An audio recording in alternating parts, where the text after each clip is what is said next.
Before the world knew flame or fate, before the sanctum raised its gate, a dragon wandered tired and worn through misty skies of silver morn. It searched for peace, a place to lie, beneath the glow of moonlit sky, and in a valley hushed between two gentle hills of twilight green, it bowed its head in softened light and drifted deep to dreams of night. It dreamed of fire burning bright, of honor shining pure and white, of moonlit sacred, calm and true, of secrets old and wonders new. From dragon dreams the whispers grew, a hint of halls the world once knew, where mystery danced in shadowed air, and magic bloomed in hearts that dared. That was the dawn of what would be, where five fought fate and unity. Their story closed, their watch now done, five voices fading into one. And so I speak across the yore, to those who brave what lies before. O hero born of flame or field, of moonlit craft or truth concealed, step forth, past revealed, consume your fate unsealed. For now the sanctum stirs to see what new made legends you will be. The dragon breathes the dream once more, a calling through the ancient door. Hero before the past is through, the tale now waits to open you. Take clues I've left and missed and do. Seek what is hidden, chase what's true. For the sanctum keeps its promise still. In silent halls and moonlit chill, it watches all you choose to do.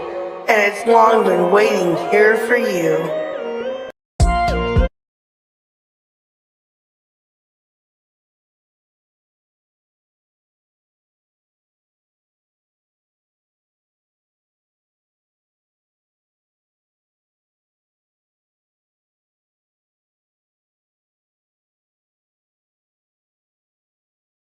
Left off, well, where we started last time, is we were all like chilling. We were like leaving in a big ass group going through all these courtyards. And we seen this chick. She was just like kind of wandering a little mysteriously. And Solaris ran up to her and was just kind of like, "Hey, what's up? What are you doing?" And then we seen her, so we all followed, and I guess what she was going to was some sort of ceremony. So we all just kind of vibed for a minute. We held hands, we skipped like little fairies, and it was a hell of a time. And then we went off and we made our wreaths. We had to go through some mysterious arches, but afterwards we had quite the scenery. We had a meadow, we had some forest, we had other things as well. But the main focus was making wreaths. So we chose to go to the forest in the meadow and we gathered our materials. One of them was we made some interesting wreaths. Yes. it, it's fine. I mean, one of them had a lucky rabbit's foot. I'm pretty sure it was like fresh. Fresh. The Yes, other yes, one yes. also had some blood and some roses. And then the other one had a bunch of tasty, beautiful berries. Those were like the highlights of our wreath. Well, and spruce and all that good stuff. Oh yeah, no, don't let me forget about the rocks. Oh, yes. Oh yeah, rusty spoon as well. Yeah, from there, we learned a cool ass spell that can help us like create. I mean, initially it was intended to like be to make stuff, but we kind of found a creative use for it a little bit later after we found our homie Bramble. He was kind of also doing some shady shit over in the shady shit. So we kind of followed him and tailed him for a little bit. And then we ran into this kind of, let's just say impolite dude. He wasn't really a big fan of Schnurr, but I think she grew on him a little bit. And he eventually kind of was just like, oh, okay, you guys are all right. So we kept on following Bramble and we found this greenhouse that I guess we really don't know what's in it yet. Not fully, at least. So we kind of tried to do some breaking and entering because that's always good for the soul. Did some rock throwing. Yeah. And, well, I can't even say we kidnapped the mandrakes. But we ran into some mandrakes as an alarm system for the garden, which is pretty damn clever. And we escaped away with mandrakes in our pockets. Hmm? I think that's just about where we left off. Yeah. And with that, the day of green would have come to an end. Um, and it doesn't end with this triumphant horn or the ringing of bells as classes would, but a feeling that you know the day has ended. You have been successful in your endeavors. You guys, both you and Solaris, have tamed a mandrake, Siphus and Jeff, and all of you have gained this battle experience as this was your first ever fight. And you feel significant in now holding the keys to this treasure trove that you did initially tend to break into. And with that, this feeling of success would pulse in your heart, and you would know that the day has concluded. Many days would follow, 7 days, in fact. The days of 7 that followed would be filled with many things. It doesn't feel as if this is some sort of holiday where everyone begins to rest and lounge about in the joy. You can almost feel the preparation in the air. Everyone ever sharpening their spells. You see more and more students in the halls just lounging about, reading, studying. The courtyards are filled with events day in and day out. It is but a passing quick glance at these 7 days. The bells that ring, the lanterns that are lit before dusk and forgotten by dawn. It is the preparation in the air that moves you forward so quickly. You see students moving in these slow ritual spirals through the grounds. Wreaths of evergreen and moonbloom are replaced daily, hung in different spots across the halls through the various dorms and doors. If there's any specific teachers that you guys would like to visit during this passing week to kind of get familiar with where your classes will be and to be mapped out, this would be the time in which you would be learning that. So we're going to go around in the same order that we drafted classes in. So Schnurr, followed by Ray, Jimbo, and then Savage, who's making his return today. Oh,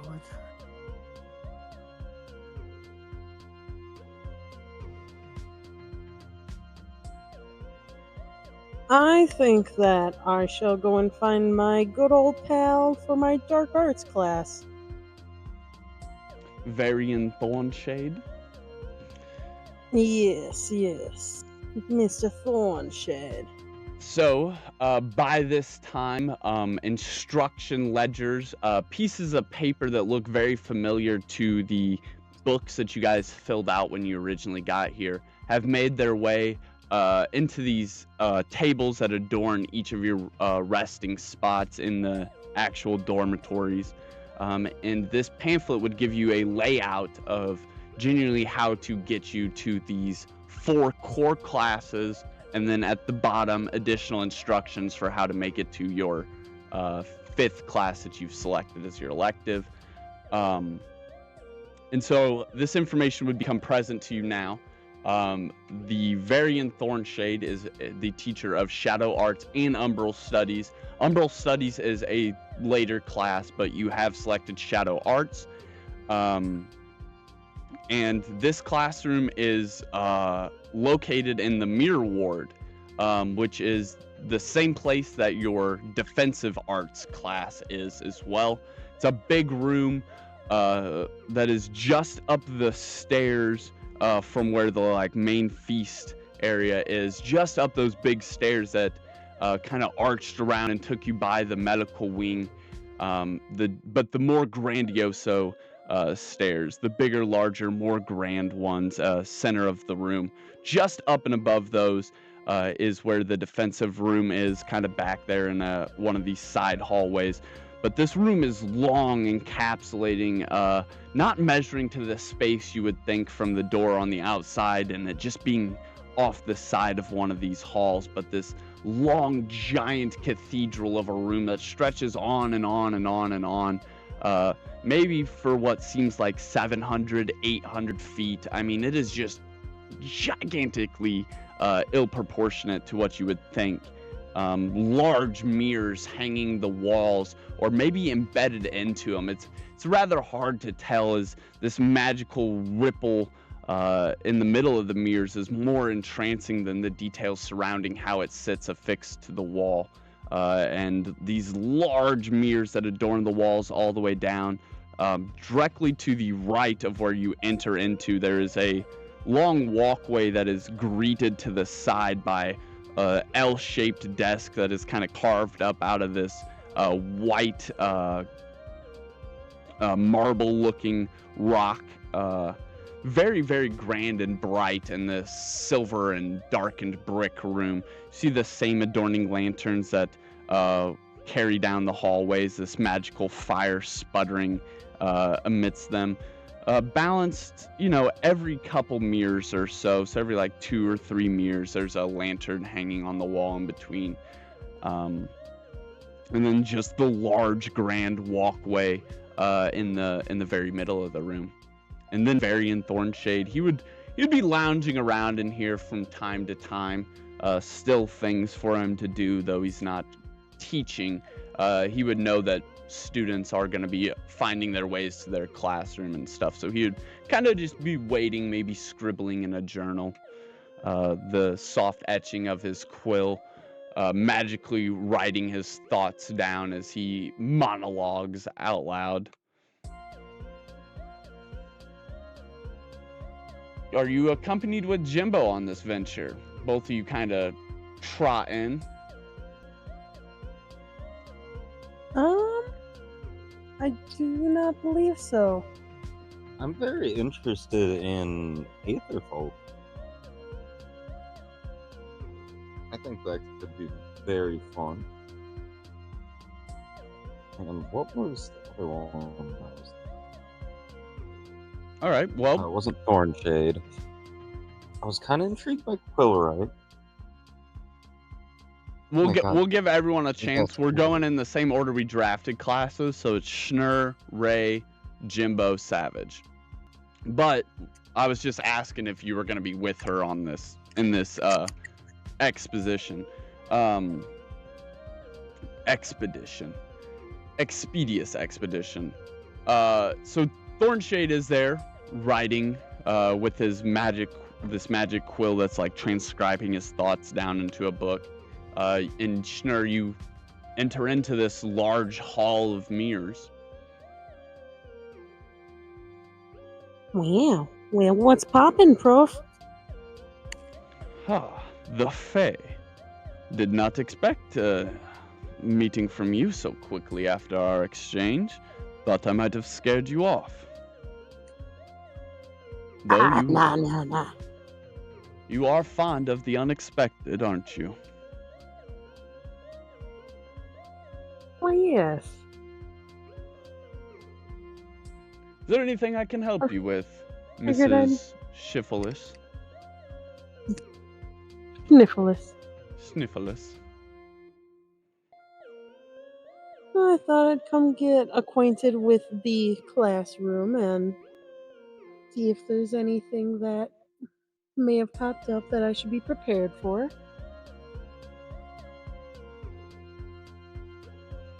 Oh, that is very wise of you. Did you come to see me, or were you hoping Lydia in my stead? That's the defensive arts teacher, Lydia Frostvale. Nah, I came for you. Ah, very well. What were you hoping? That I had more banter for you?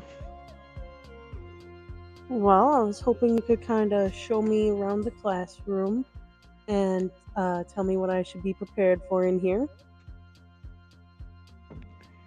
In here, as I mentioned to you, I will not teach you any dark arts, but I will teach you how to defend yourself against them. If you want, you may look into a mirror and see what you truly have to fear. Alright, I can do that. He Just any looks old almost mirror here? excited. You see this weird look in his eye as if it has been a long time since a student brought this thrill to his face. He closes his ledger. Though he wasn't even holding it, the book could have kept going magically, but he wants all of his attention on this. He closes the ledger, sets it down, the magic quill kind of and falls right on top of it. And he steps up. A very simple incantation I will utter. I will hex this mirror so that it shows you what your deepest fear is. This is an assignment I do ask early students to conquer. I won't expect you to be able to conquer it on one greeting, but let's see how you fare. Keep in mind, I won't be able to see your fear. It will be you versus it. But you can call it quits whenever you like. And he pulls a slick, dark oak wand from under this belt that wraps around his large black robes. But a very, very thick, wide belt. Like it is about 6 inches tall. Very wide spanning belt. Could easily fit like a book in there. It appears to be some sort of stretching material. He could fit like a book in there, a dagger, and you didn't even see this wand like on his body at all in any of the descriptions we've got of him. And he just pulls it out ever so slick like and taps it against the mirror 2 times. A cursed fear. And he mutters this hex spell as the ripples on it, as it was this ocean of silver in this calm state, begins to have these tiny drips of black liquid liquefy and mix into these ripples, very quickly spreading out. The silver has these black veins in it, and as he turns to you, his hand ushered out at his side, he prompts you to step closer or fly closer to the mirror and look deeper inside of it. Well, I flutter on over to the mirror then. All right, roll a charisma save. Give me one moment.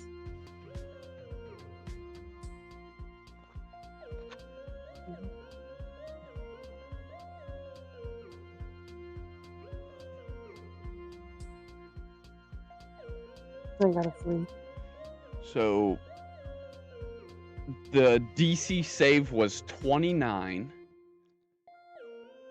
and your saving throw was a 3. So you pass it.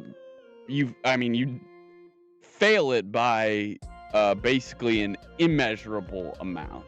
When hexed, when bewitched, basically anything, just like charm, anything that exceeds over a 20, as if you basically can't roll it. Anything that's higher than a 20 in the value, once all the stats are added up, basically means whatever the hex is, you can't defend against anymore. So not only do you lose to that save, but if that were like a battle, like say they casted fear on you and you failed by that amount, following that, if they used fear spells on you again, you're always at disadvantage. You cannot defend against that type. Same with charm. But this isn't a battle, so it doesn't matter. It's just notable for mechanics.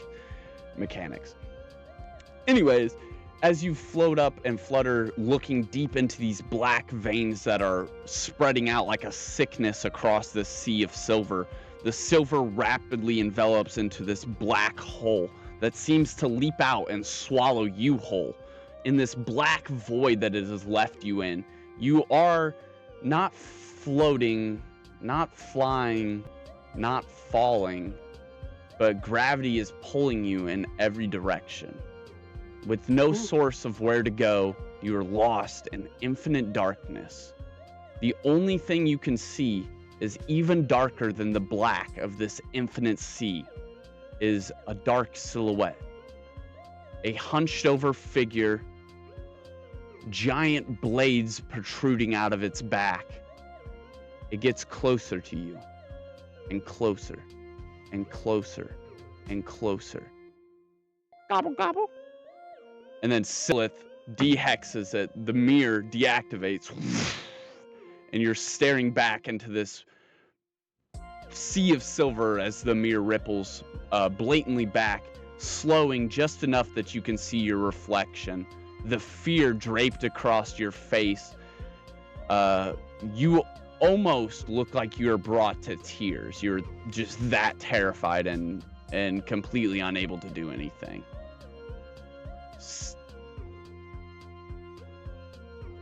Studies have shown that the brightest of lights are the easiest to consume by the darkness. You'd think it would be the opposite. The guiding lights that guide so many others, lost in a sea of darkness themselves. Do not be disencouraged, Mrs. Schniffelus.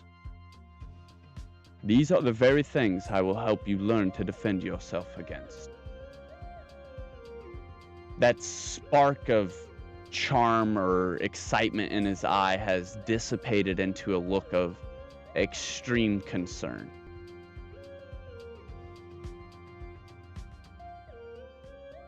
That was something else. I didn't expect to see that. What did you see, But if as I long may as you can teach me. ask? Well, I don't know if you've ever heard of them or anything, but it looked like a killer turkey. It's these big old bird-looking thingy-majiggies, and they'll try to stomp the shit out of you and peck your ass and like shank your ass. They're scary, man. I have never heard of such a creature. If it is one of your fears, though, I will keep it duly noted. In ample time to prepare, we will, in no time, have you able to defend against such likes. Oh, hell yeah. Well, thank you, Miss Schniffelus. It has been a pleasure. I hope to see you in class. The pleasure was all mine. I shall see you there. And he makes his way back to his desk, promptly sitting down and opening the ledger again. The quill immediately picks up and starts jotting.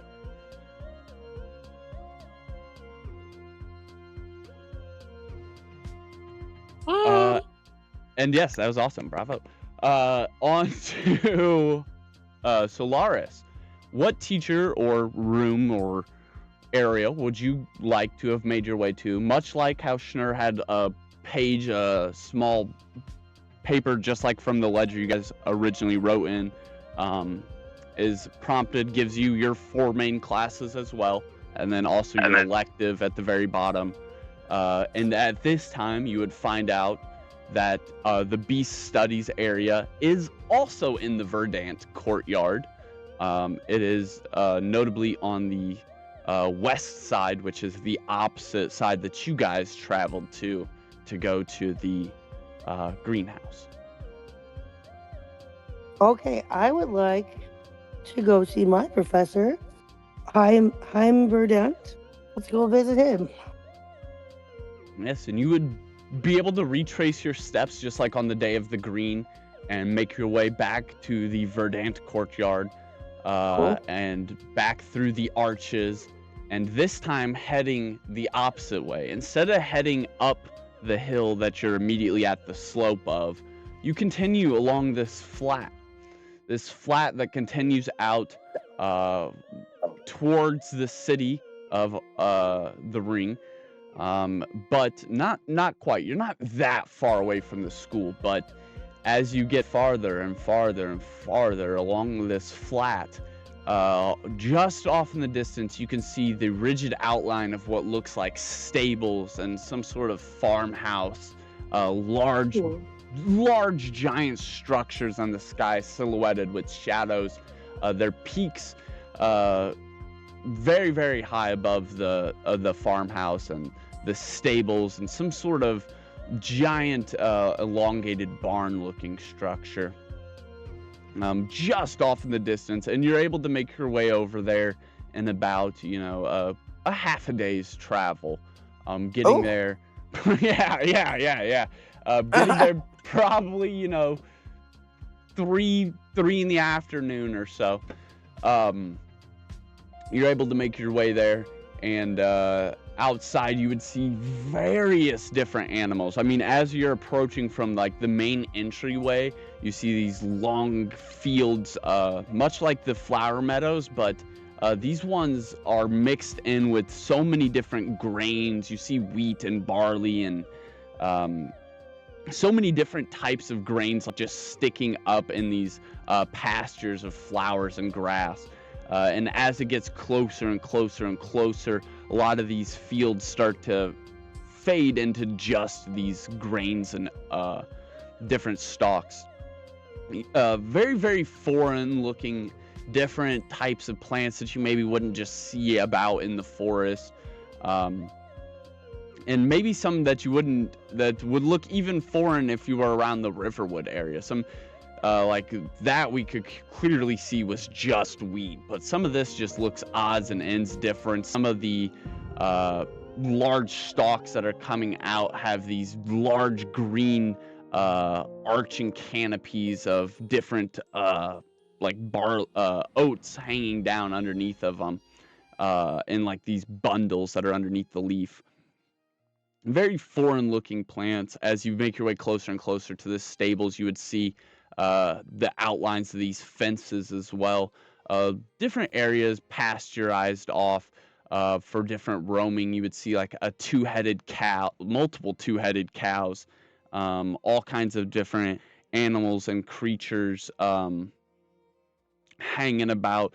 These fluffy colored sprites that are just basically a giant ball of fur that have two antennas coming up out of the top of their head that also have two smaller balls of fur on the antenna, and two giant eyes, and of course a mouth in the middle of the big body-like ball of fur of various different colors, pinks and bright oranges, greens and blues.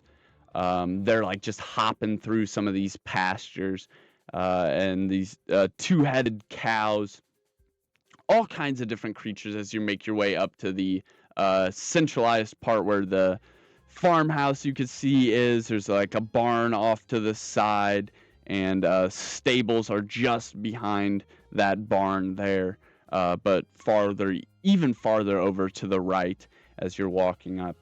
And yeah, out in front you would see a couple different students, second or third year, that are in beast handling, or would be just like taking care of creatures that they have that are hanging out here, or just doing a little extra. You'd see various different students around, and no sign of the instructor though. You'd see various different students kind of working and doing different things. You could go up and try and talk to any of them and see if anyone knows where he's at. Okay, well, who is the closest to me? Let me go up to him. Yeah, so right directly up against this fence, there appears to be someone working on the fence. He appears to be a tree ant, just like Bramble. And you walk up to him. Go ahead. Hey, friend, I'm here looking for Professor Verdant. Have you seen him? He turns to you with a big smile on his face. Oh, he's probably taking Nipsey out for her morning walk. They should be back any time now. It is late into the afternoon. Uh, Name's Henderson, and he reaches out to you. His hand looks like this burrow of different roots that have sharpened themselves into long points, not jagged, just various different ones that are all out in these this large porcupine-like cornucopia of sharp ends. And he sorry, and he holds out his other hand, which is just like a normal root-looking hand. Okay, well, I shake his hand, and then I'm gonna ask him, how long have you been studying here for, and what do you do? Oh, I've been here for a little while. My major is nature magic, and he takes his hand and kind of the one that was jagged like a cornucopia porcupine spikes, and he starts shooting them off like nails into the plank that he's hanging across the fence. Ooh. As these nails sputter into the large post hanging this wooden plank across, like fixing the fence. He goes, oh, I'm just helping out. It is that season. We're preparing, you know. And What are you guys preparing for, sir? well, many pets come back injured around this time, you know, the trials and all. And he goes on to explain, but is cut off by a large screech.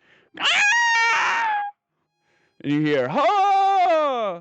As you see a figure off in the distance, what appears to be a large eagle with an elongated body like a horse, the silhouette of it dancing around in the sky, doing these large circles as a humanoid figure is kind of like hanging on by just the reins alone, not even like saddled on.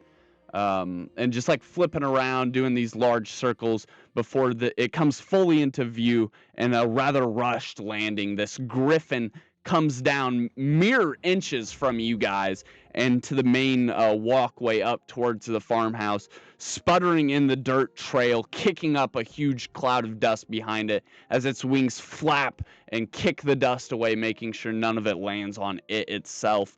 Heim Verdant lands subtly on the back of it, actually in his saddle. Huge smile across his face. He looks like a humanoid with short brown spiky hair, large cloaks of black and green.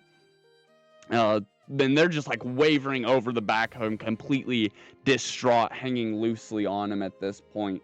You can see his vest of Verdant underneath, and the house colors running down this very lacquer vest. Yeah, there he is. There's your professor. I'm gonna run up to him and be like, hi, Professor Dan, I'm Solaris. All like super excited, goofy. Maybe I trip over a rock also, you know, because I'm me. So. Ha! Another newbie! He jumps down very quickly. Off, Nipsey, and he smacks the griffin on the rear, and it takes off galloping, not flying, its wings folding up as it heads off towards the stables. He goes, another newbie. Very well. Hello, name's Heim Verdant. I will be your beast handling instructor and professor. My name's Solaris Ray, and I am definitely here to have you teach me about beast handling, and also I know that you help Bloodbloom with her plant studies too. That's something that also interests me kind of a lot right now. I have a question for you. Ah, a new person with questions. Well, colored me puzzled. Well, okay, so I see that there's lots of different beasts here, all kinds of things I haven't seen. But something has always been drawing me to a little orange fluffy cat. You know, do you guys have cats around here? Oh yes, there's many felines around and about. Many creatures of such nature exist around the school quite frequently. Cool. So perhaps, as I explore more and look at more things, I'd be able to like befriend one of the barn cats. Oh, absolutely. I am quite intrigued. You do not only have an interest, but a very niche one. Well, that'll go a long way here. Though I haven't seen an orange cat in quite some time. You know, I knew a guy with an orange cat once. Mm. What was his name? And how long ago was it? That I can't remember. And he goes to sit down, and as his legs cross, he hasn't even quite hit the ground yet. A stump pops up out of the ground and greets him as a stool. He very, very quietly sits upon it as if it was already coming up as he was sitting down. And he scratches his chin. Orange cats, you say? Well, cats do like the hunt. Have you ever thought of giving it something to chase? I wasn't to ask you if you guys had problems with rodents around here, because if you didn't, then obviously that means there would be some felines around. What else would a cat chase? Well, if this cat you say has interest, perhaps it gives chase to you. Has it been following you? Interesting. So far, it's only been following me in like my memories and like this like urge I have towards them. That is quite interesting. I don't know much about enchantment magic, but something tells me this cue means it leads to a clue. Well, maybe my earlier hypothesis could be true if only there was some way for you to delve into your memories. Give it chase there. Do you have any suggestions how to do that? There was a memory potion. What was that called? Rememberus? Rememberclus? Rememberat? It was something like that. I believe they teach that in potions, or maybe, perhaps if you peruse the stores in Arcanus, perhaps you could find something there. They often have a variety of mini potions and elixirs. Many students travel to Arcanus to restock before heading out for big journeys, and they profit quite definitely off of this. So perhaps something there you would find. Thank you. Thank you. That would be awesome. I'll definitely have to try that. So I only have one more question, I guess, now for you. Do you happen to have any knowledge about mandrakes and how to use them to enter greenhouse areas without giving away too much information? Aha! Yes, Like, are you yes. cool? Or like, what a... You are quite the curious cat, aren't you? Well, Oh, yes. that is quite hilarious that you've gotten your adventures going before the year has even begun. It is nice to know mischief is still about, running same old game, cat and mouse. Yes, yes, yes, you can't quite quench curiosity, can you? Though the teachers will try. They will supply you with as much information as they can, but you know the curious mind. Where there is a lure, there is demand.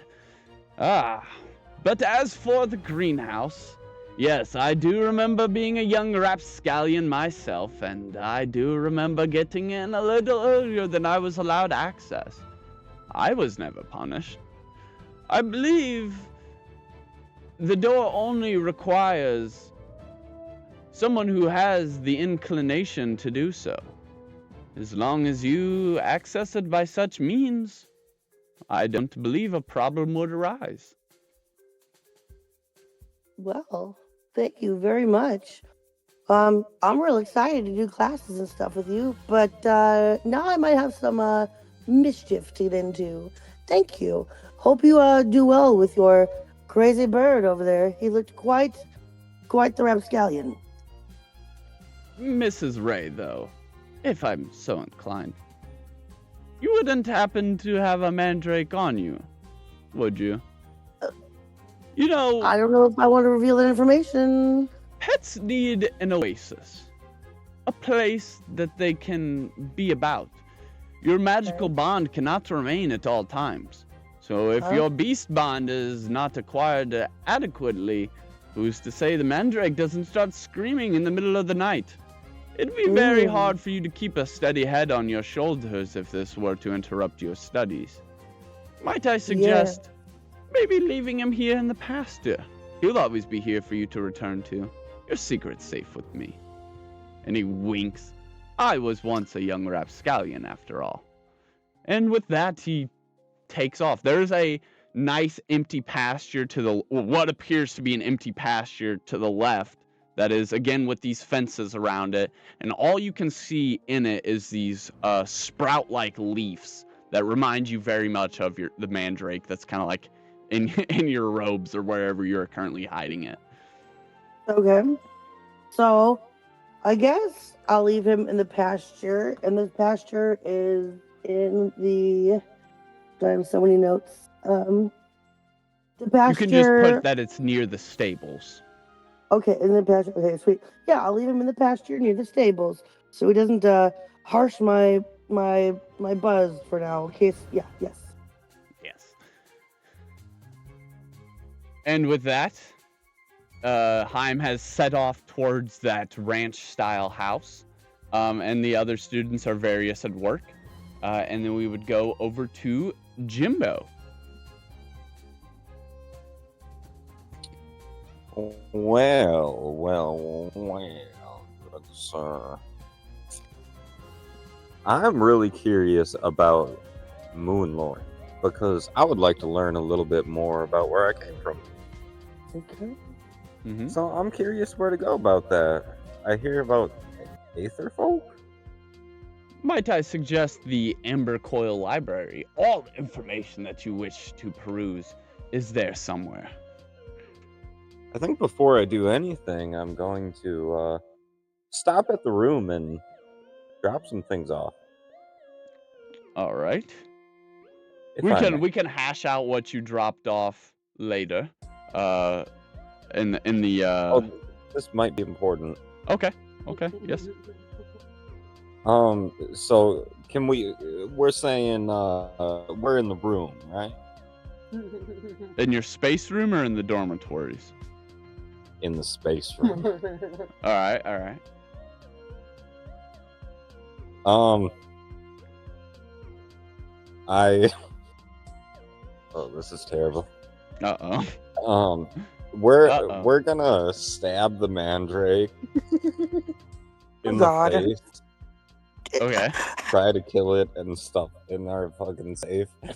So this is called the disassemble action mechanically. So you are going to disassemble this creature into its core components, essentially. Okay. Yeah, we can butcher it too. I was just gonna stick it in their hole for now, but if Wait. you insist. You want to just take it out? Just He just wants to murder him and stuff his Like, dead no, body it somewhere. out. We're in the room, yeah. So now well, that you we're can behind harvest. closed You doors, can I'm just harvest gonna, the like, leaves stomp and the it root and in not or, kill it. Something. That's Oh, what he was trying to do. yeah, I think I'm gonna murder it anyway. Or try. Okay. Yeah, you don't really have to roll for that. It's not gonna defend itself. This is why Morph stays away from you. And it hasn't. I mean, it was might having have more recovered. the Go other ahead day. and roll a d6. I can't be that evil. I was giving you kisses on the forehead while you were sleeping. Exactly. Yep, Tom, that's consensual enough damage. kisses. That's enough damage to kill it. Yep, it's dead. Kind of, and it doesn't even get a chance to shriek. Just a small little gasp as it passes into the afterlife. Murderer. Well, I guess if it's still my turn, I would like to learn more about heritages, I guess. Okay. You wish to go to the library? I think the library would be a pretty goddamn good place to start. Yeah, let's go see what Quill writes up to. Coolright is not in the library. Oh. Wait. But the library has so much information. You could definitely find everything you want there. The large, grand staircase that climbs up the center of the room. To each side of it, there are these large hallways that the other stairs kind of also dress over.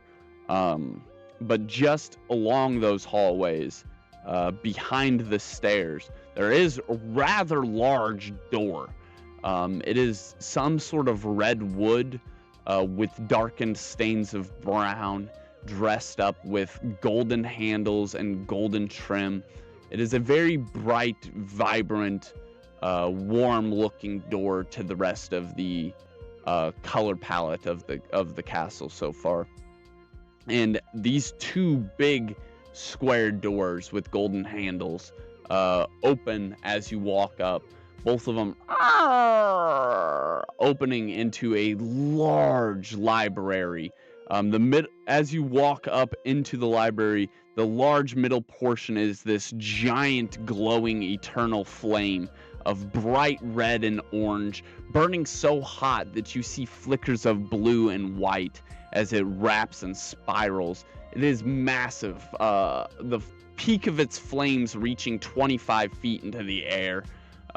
These large circular spirals of bookshelves running up 3, 4, 5 stories. As you look up higher and higher, the roof seems to extend further and further, 6 stories, 7 stories, 8 stories up, bookshelf on bookshelf, each of these roughly being about 10 feet tall, lined about 15 feet long before connecting to the next one at about a 35-degree angle, each of them going until it makes the majority of a circle around this giant flame in the middle, probably about 20 feet from the outside circumference of the flame. A large circular room, and not only is there that spiral of bookshelves there, but outside along each of the walls there are even more bookshelves running up, again 6, 7, 8 stories into the air, all about 10 feet tall, and long bookshelves running in the midst of these in different rows as you go from the door to the back of the room. Probably what appears to be around 100 or so rows split off into 2 different sections. So probably about 200 shelves in total of these rows that are also around 10 feet tall.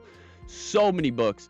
And as you get to that circle pinnacle where the flame is and where this circular bookshelf is wrapping around it for the majority, to the left, there is a large desk with a even taller non-separated bookshelf, basically running the entire length, one just that is stacked book on book on book on book, as if so many books have been crammed into this spot that even the shelves have been removed just to get that little bit of space to put books on their side to set in there. Even more books.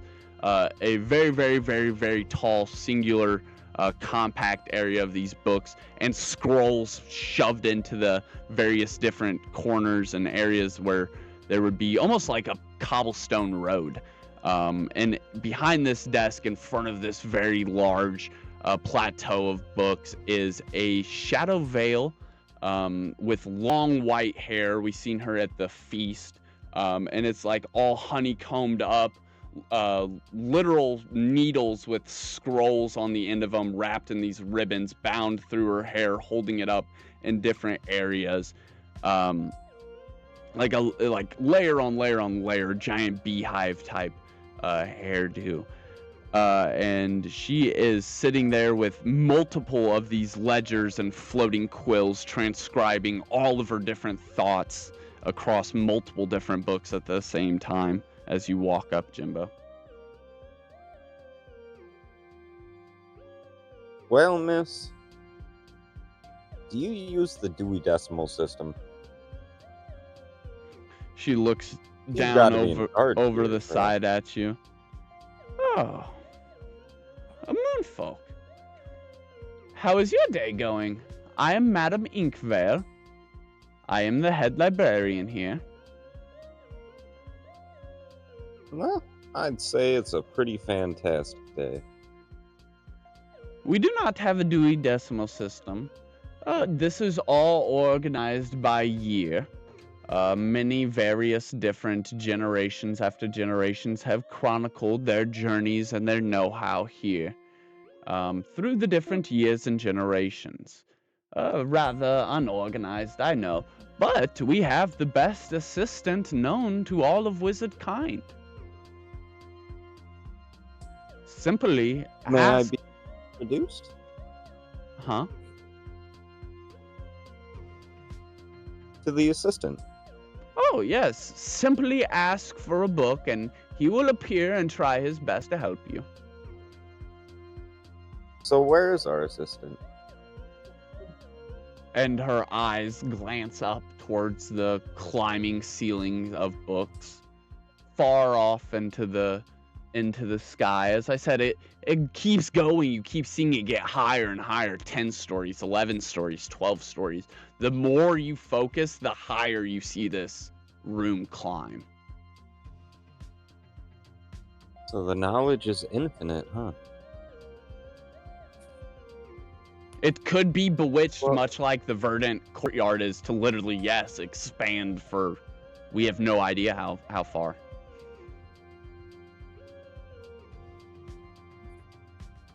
Well, I'd like to ask the the person up there if I could be pointed in the right direction to find the assistant. Yeah, she said just Or- you oh, call no, for I'm a goofy. book and he'll come and help you find it, basically.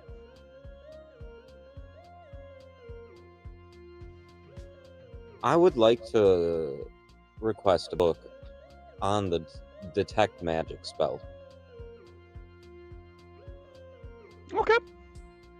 So you call that out loud. You're like, I would like a request detect magic. And you see very slowly at first, but then in rapid succession of pace, this pillar of white, almost smoke begins to spiral down from somewhere far off into the distant ceiling. Slowly at first, but then faster and faster and faster before it becomes bigger and bigger and bigger. And before it hits the ground, it plummets like a cloud of mist rolling out along the ground and summiting up the once trail long line like a comet trail behind, eventually vaporizes. And as it does, the staggering silhouette of this almost ethereal looking figure comes into view in mid of the misty smoke, and this figure made entirely out of clouds is now standing in front of you. His body morphs and his facial expressions change until you see this very elf-like figure appear in front of you. Thaddeus Elvamore. He reaches a hand out to you, extending in a salute. One hand tucked behind his back as he kind of wrinkles his almost half cape-like waistband down around behind him. So, good sir, could you point me in the direction of spells that pertain to the nature of magic, and how to tell the difference? Where is it discernible? Well, I'd hope so. I wrote the book, after all. And he begins walking. Care for a stroll? And Thaddeus continues on, walking down this long side section in between those various different columns of rows and the actual wall itself that's also lined with books. He begins walking briskly down away from the librarian. Why do Care- you seem so hasty? Well, it is my job, after all. And he continues forward. He looks around. The age of these books is definitely getting older and older and older and older before he abruptly stops and goes, no, no, no, I think this was before my time. Takes a few steps back, and his eyes lock on this large column of books that are, it's pretty old, pretty dusty looking. And he kind of finger taps through them as he's looking, and he grabs one with a faded purple and a deep brown leather binding wrapped around, and pulls this book out, kind of blows on it, the dust and mist from his breath mixing together into a very translucent, pretty cloud of almost glittering glimmer as he hands the book to you through this cloud. So, do I just check this out? May it be in my possession briefly? I believe you'll have to talk to the librarian, but that is the book I written on my studies of detection of magic. I believe it has held up. May I ask you for any advice? Stay curious, my friend. And as I like your funny words, Magic as Man. Thaddeus smiles at you, the textures and details of his face fade, and you just see this humanoid cloud kind of standing there. His hand waves a very, very slight goodbye as the cloud itself begins to drift back into the ceiling.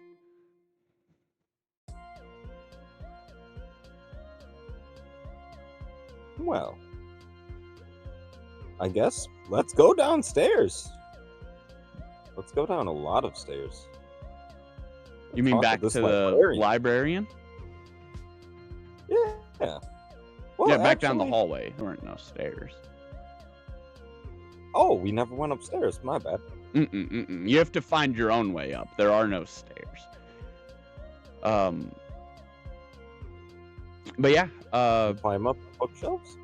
you can at some later point. But you have to find some way up. Any way is acceptable as long as it doesn't destroy anything. Yeah, there are no stairs or any ladders or anything like that that would show some way to get up to this 12-story bookcase.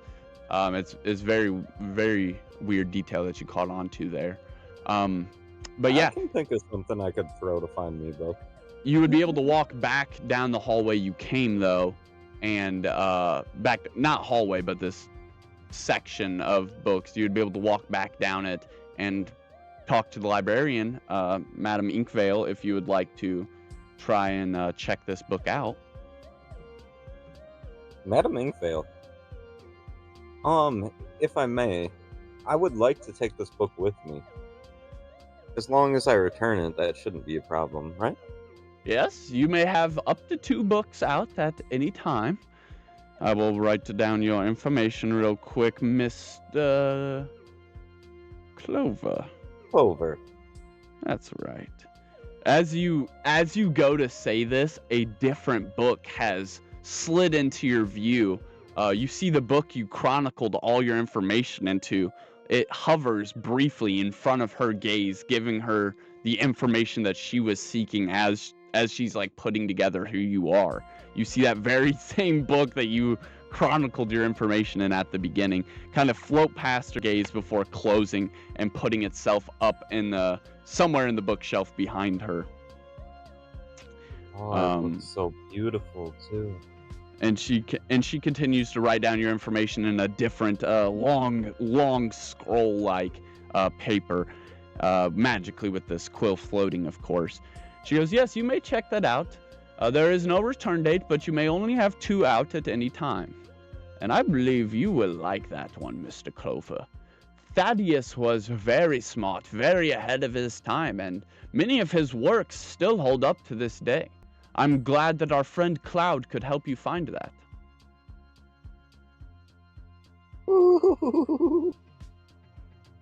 Just giggles. just giggles, just all giddy. We're gonna read some things. We're excited. Also, I would like to try and follow that other book. The book that she put up, you can't. That's behind her. That's in her personal collection, essentially. Could I try and sweet talk her? Yeah, you could.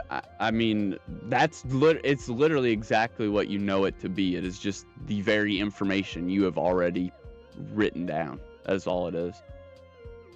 Oh, okay. Never mind. Too much work. No, you're okay. I was just saying it's literally just her showing that she has your information somewhere in the file.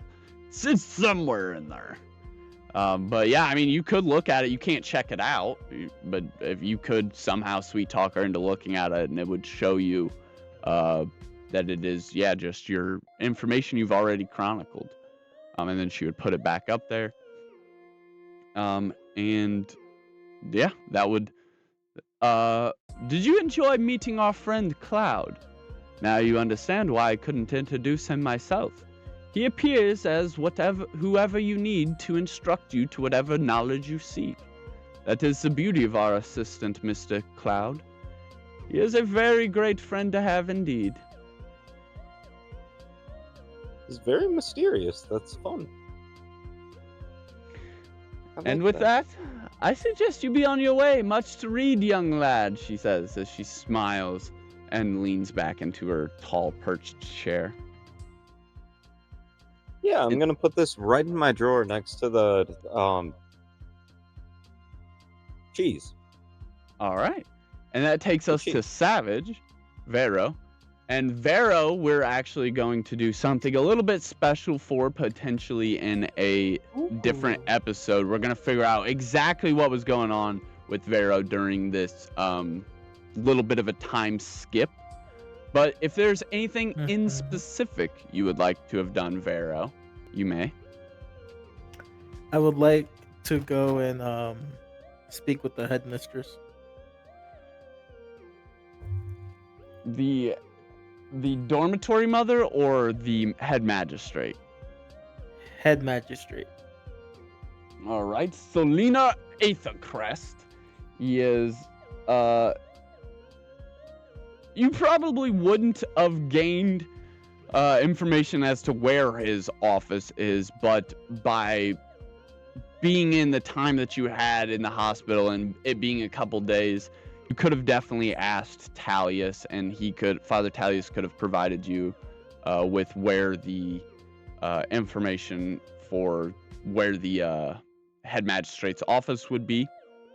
Essentially, there is a staff tower that is lined. It is a very long staircase that goes around with these very small, meek looking wooden doors, just about 6 feet tall, nothing too special about them, all braided with this like simple iron across the top and bottom, and these long rectangle slats with like studded beads. And yeah, at the very, very top of this spiral, there is one of them in particular that is a set of double doors, and just beyond that is the head magistrate, Selena Aethercrest's office.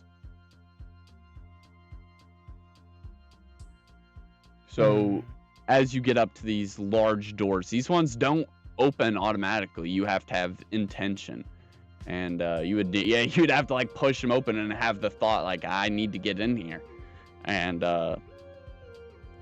as you do, the doors open and it looks enormous inside. Like, it doesn't even look like you're standing in a tower. It looks like you're standing in a fucking cathedral. Like the original Resistance of Fate that you guys entered, a very similar setup. All these giant runes across the ground, large walls with these beautiful murals painted on them. You see saints and enamored figures in glowing light, heroes of tales before, lined along these giant mural-like windows. Large statues of previous head magistrates adorn all of the length of the walls on both sides. Probably around 30 statues in total. You see many species you've never even thought were like actually real. There, most notably, there was a head magistrate that was a troll, a creature you've heard about but probably haven't seen. They are pretty rare. There is another one that might catch your eye, though not as rare, so to speak. Maybe rarer. I don't know. It's hard to say, depending on where you're at from in the world.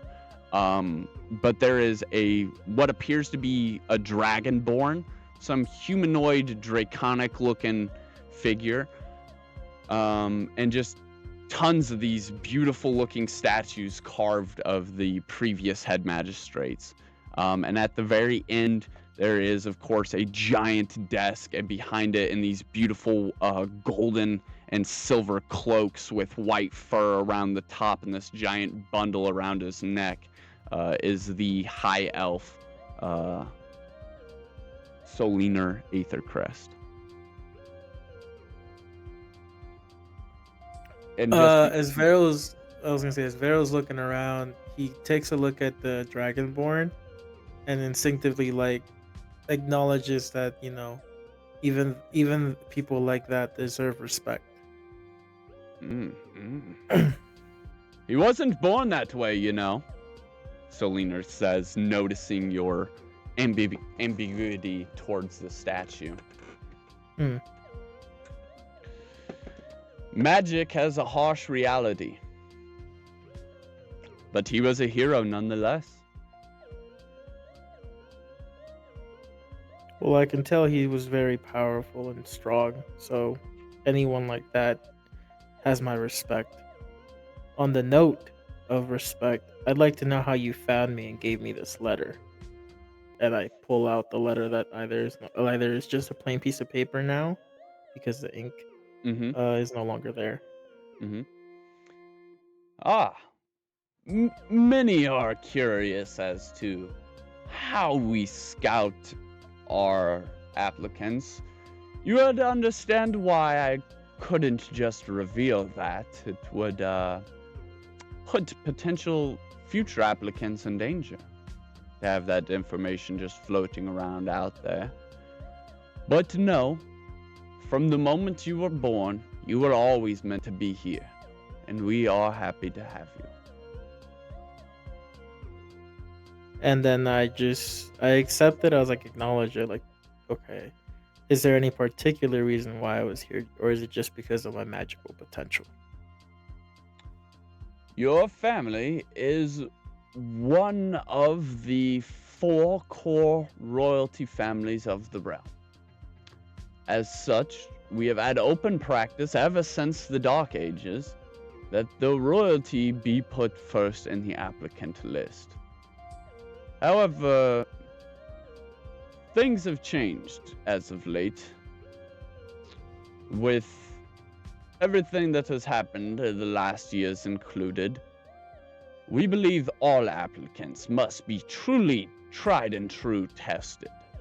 No exceptions will be made. However, you do have a special place here. That key will allow you to get to it.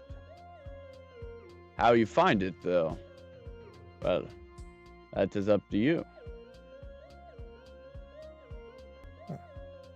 Believe it or not, And then many of the halls and rooms of this place are still even a mystery to me.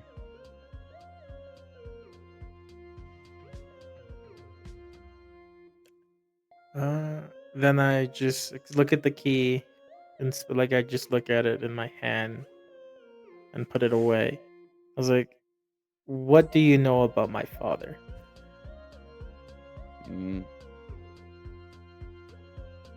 The Lord, I believe they called him.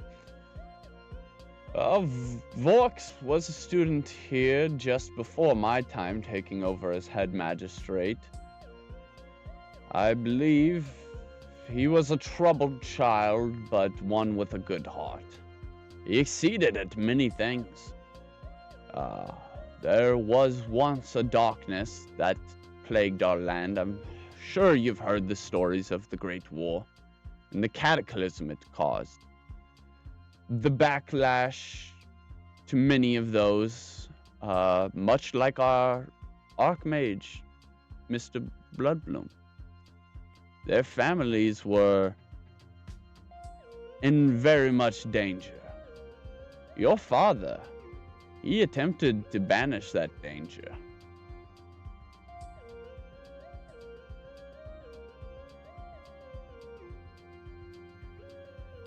Well, you must have been a really great person back then. I have heard. But, Is there? Mhm. Vero, mind if I call you by informalities? You're the head magistrate. You can call me Solinar. Very well. I do believe you to be Vero, not Vox. I am very curious as to what your destiny will hold here at Mistvale, or your fate, shall you be so inclined to take hold. A promising future indeed.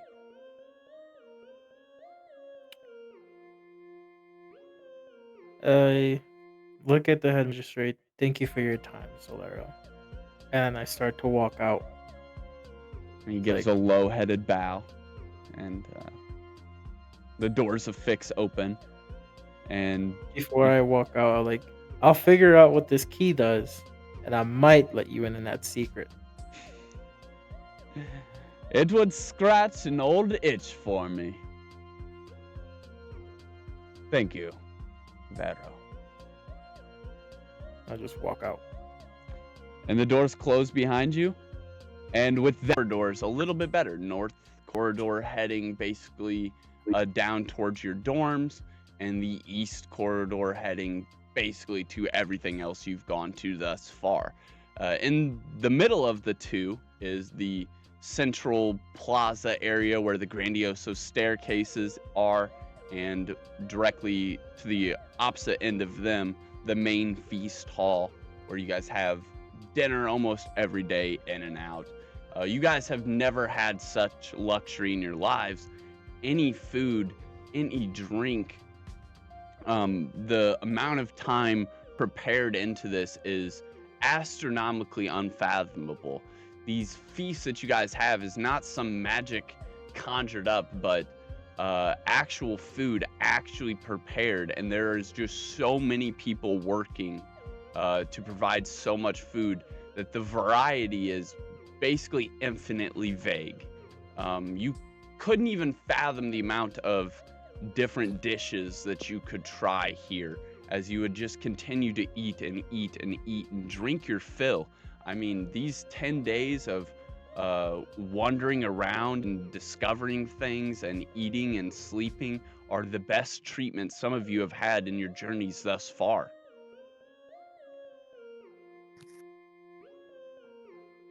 This fast-paced movement would come to a natural slow. You would see these staircases ritualistically spiral and move, almost like a clock, moving exactly where they need to be for each class to gain passage. And as this would naturally slow, the pace in the air would too. You would get this almost instinctual feel in your chest, in your stomach, maybe in the back of your mind, that tells you the biggest of ceremonies is very soon to begin. And you would, as you're doing your daily duties, be seeing people of all kinds gathering more generally towards the east hall and leaving out into the main courtyard, not towards the Verdant courtyard where you guys have been going for these various different things, but towards the main courtyard where all these giant fountains and stone structures and works and sculptures of art are present through giant hedges and trimmed pieces of very well maintained scenery grass and foliage just seems so beautifully painted. It's almost picturesque. And as this signal hits, it's not like a ringing of a bell or a chime that a lesson has begun, but this slow feeling that builds and builds and builds, that draws you near towards this courtyard. All of you guys would naturally meet up here, maybe not even discussing it, just stumbling into each other as this feel pulls all of you. Make a group wisdom check as you guys stumble into each other.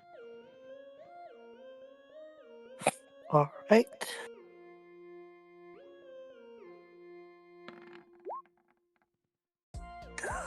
Ooh, my wisdom's good. Okay.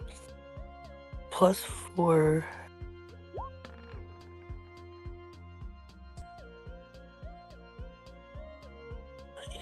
So mine's a 19 because their wisdom is +4. Okay. So 16 plus 19 is 25. Vera, what did you roll?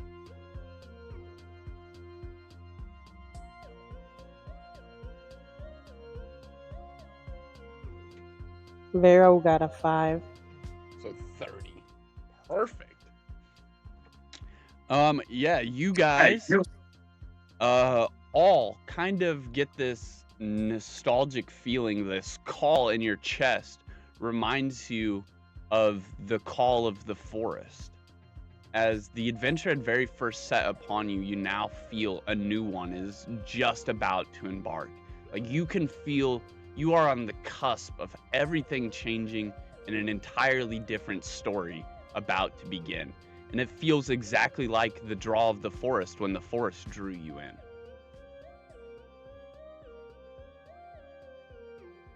And then you guys all meet up together with this feeling in heart. You can role play it out.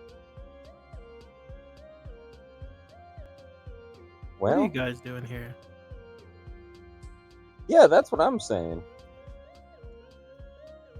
We just all showed up, same place, same time. All right. I just felt drawn here. I mean, maybe we just kind of ran into each other, each going different ways. Man, I was just floating in.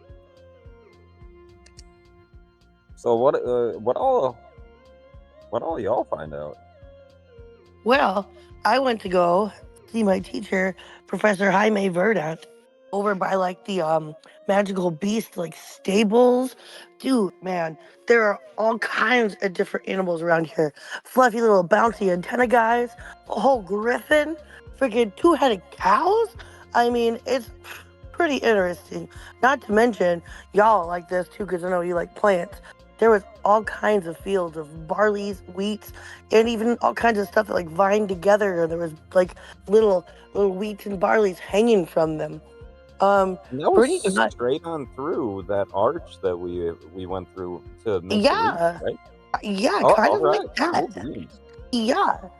And then there, like, there was this little tree guy, who was like, I do plant stuff, and he was like shooting little nails out of his fingers to like put up pastures for the animals.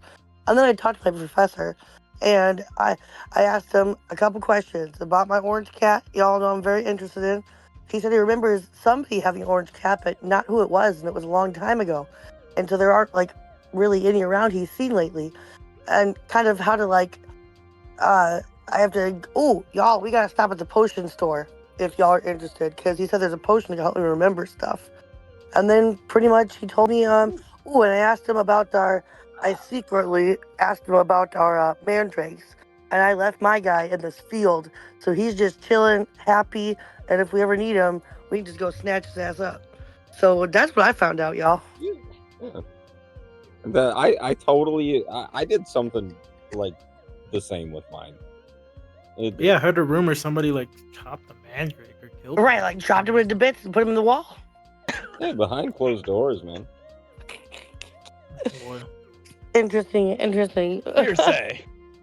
Mine's Hearsay. alive. How you hearing this shit? You see Well, there was the someone wall? next to you in the room that was like, Talking to "Hey, the there's some guy gargoyle?" killing some mandrake over there." I was like, "Nick, why would they kill a mandrake?" Man, I But like Yeah, yeah, everybody knows Jimbo, you where's can your, harvest Nobody their ever roots talked and about leaves that. without killing them. What the fuck? yeah, Jimbo, where's your mandrake? What'd you do? How'd you know we had one? We haven't been here. I Yeah, heard everyone. bro. I caught up with. I asked teachers. Caught I up. asked everybody. I He caught up. caught up. I even went to talk to the head magistrate. Had a little nice conversation. Yeah, we only talked about the mandrakes a little bit, man. Okay, where's your mandrake? And you see a large crowd of people No, is that's what I assembled was just around saying. you. I did the same thing with mine. Many Oh, okay. prying eyes and listening ears to your conversation as they're all just kind of like all their steps come to a slow stop and everyone is filled in basically right where you guys are around this entropy, or maybe just on the other side of the threshold into the main giant structure of this courtyard. There's like 40 to 50 people like now completely encircled around you, and like 100 directly in front of you. This subtle line has slowly just become an entire wall as people are just feeling the need to stop right here where you guys have kind of stopped at. And you guys all kind of feel these murmurs around you as the courtyard fills without really being commanded to do so, and that same feeling that fills it without the need to command also ushers in this slow silence that vibrates out across the crowd as everyone is filled with this sense of wonder as to what's to come next. The main fountain, the biggest fountain, maybe 30 meters in total circumference diameter, in the middle, probably also 10 feet tall, shooting giant arches of water up into the sky, slowly begins to actually recede and shrink and then disappear entirely into the ground as this beautiful stone brick layout begins to unfold in the middle of where the fountain just disappeared. These big, long gray bricks tactile out, falling like logs rolling down each other over a hill before this entire mound wave has sputtered out and created a giant square courtyard in the middle of this courtyard. The bricks, though, continue to wave, and these giant waves becoming bigger and bigger and bigger, as if these bricks are somehow multiplying in the bundles of waves that they're riding in. And these big waves eventually come up to 20, 30 feet tall before completely solidifying, and you see giant bleachers have now been assembled, staircase after staircase, almost like the Roman Colosseum, completely surrounding around this rectangular square courtyard that has now been made in the very middle of the courtyard. All of the bricks that slowly stutter down eventually make their way into small staircases that lead the way up into these stands. And you see everyone that has stopped begins to step again and go up and start filling into these stands.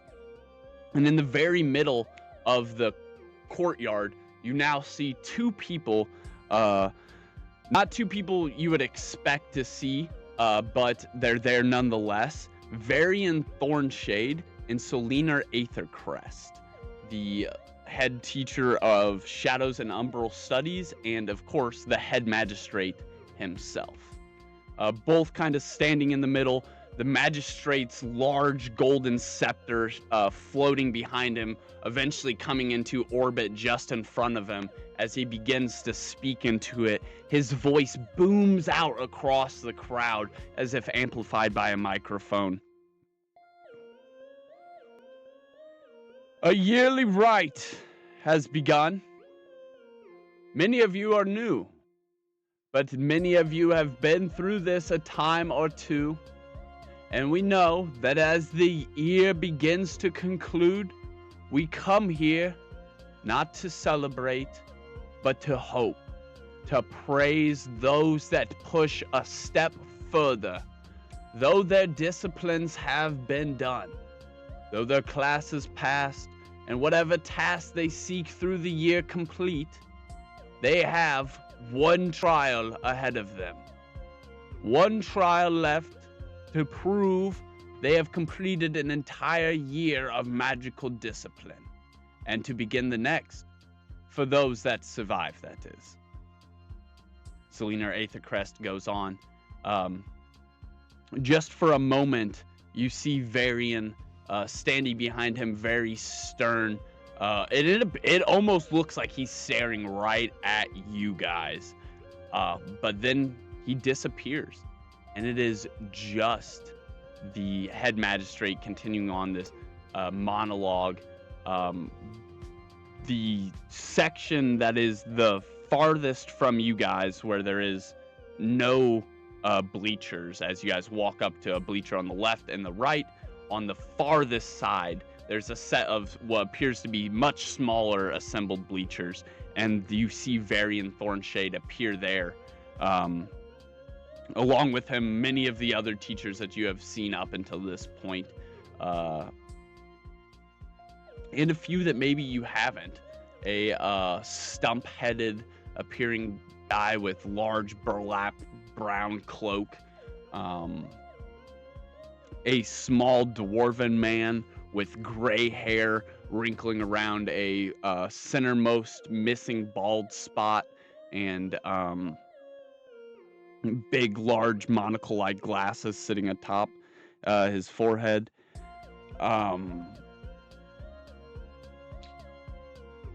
And you guys would fill into the stands at some point. Would you guys like to go to the left stands or the right stands?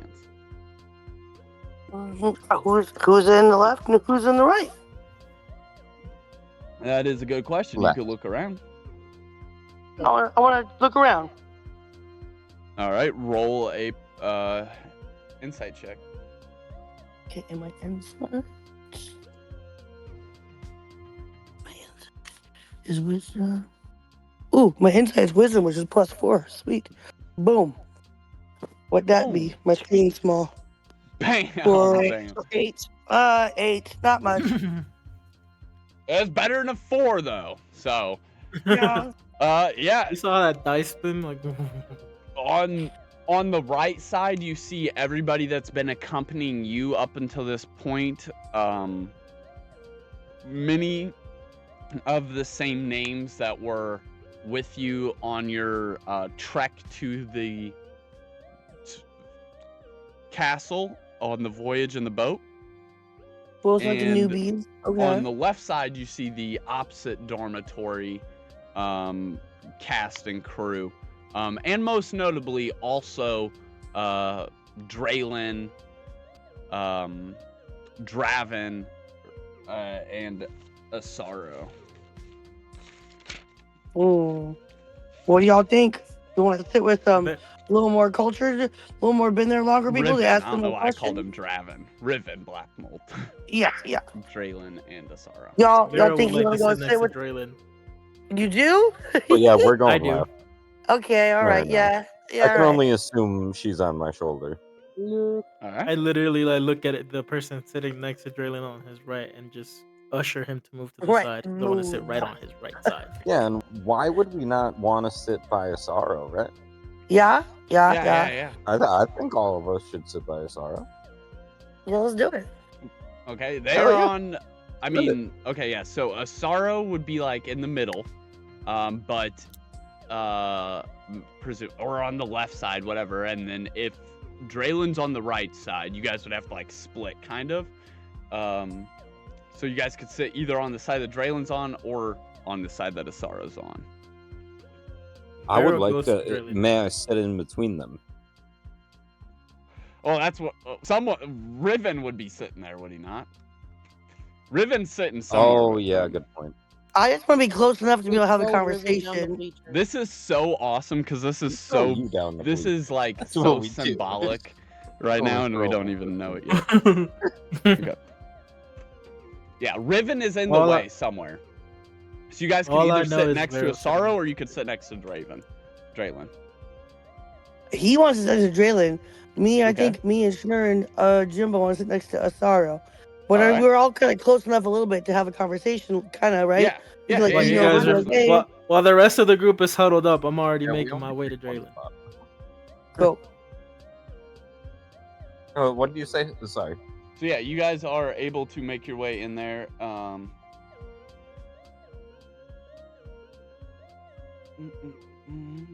That's the girl we skipped with, right? Yes. Yeah. Okay.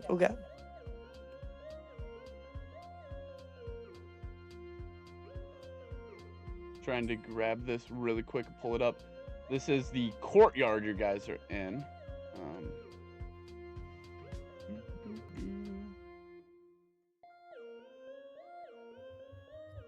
Although the middlemost fountain is now gone, and of course there is a giant square tactile looking platform that has been placed there, and with these Coliseum like bleachers around it.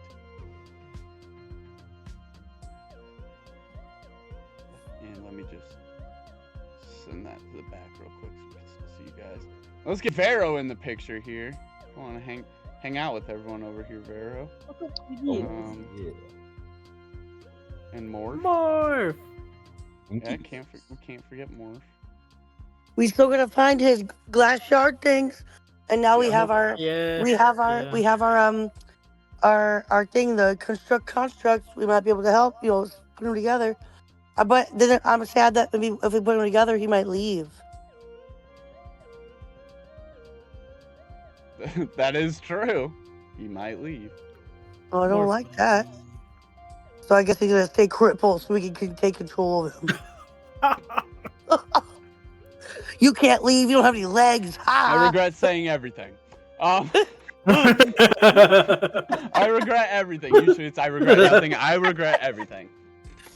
Yeah, you guys are able to fill into these seats, push these bad thoughts to the back of your head, and settle in with this company. And in front of you, the magistrate continues going on in the middle of this, and to the side of you is Draylin, and to the side of the rest of you is Asara.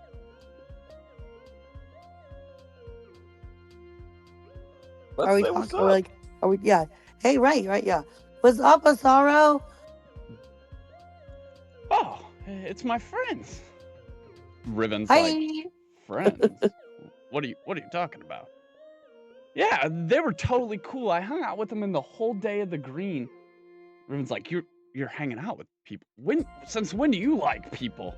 She's like, well, these people are kind of cool. And you guys pull up. Next to Draylin, there is someone already kind of sitting there. I give him a death glare, like, move. Well, hold on. It's not only one person. There's a couple. It appears rumors of you guys have spread through the school. Vero and Draylin, the two that fought all the spiders by themselves, and lucky for Vero, Draylin was there with his super cool healing magic because he totally saved the day and got both you guys out of there in one piece. And stories have begun to spread about you guys, and it appears Draylin's got like a little fan group going. There's a short little quick wit boy, Pip Underleaf. You guys remember him, of course. He is kind of like fanboy number one to the closest side of Draylin. He is actually like sketching a cartoon characteristic like picture of Draylin, and he's got like his arm out in the like super strong pose, and he's like casting healing magic, and you see like a very bad doodle of Vero off in the corner like getting healed, and he's like, yay, yippee. That's adorable. Okay. Can I shadow step behind him? Like, that's not what happened, but nice drawing. He got a hope. He pops his head up, and Draylin's like, he like face palms, and he's like, I don't even know how these stories are getting out.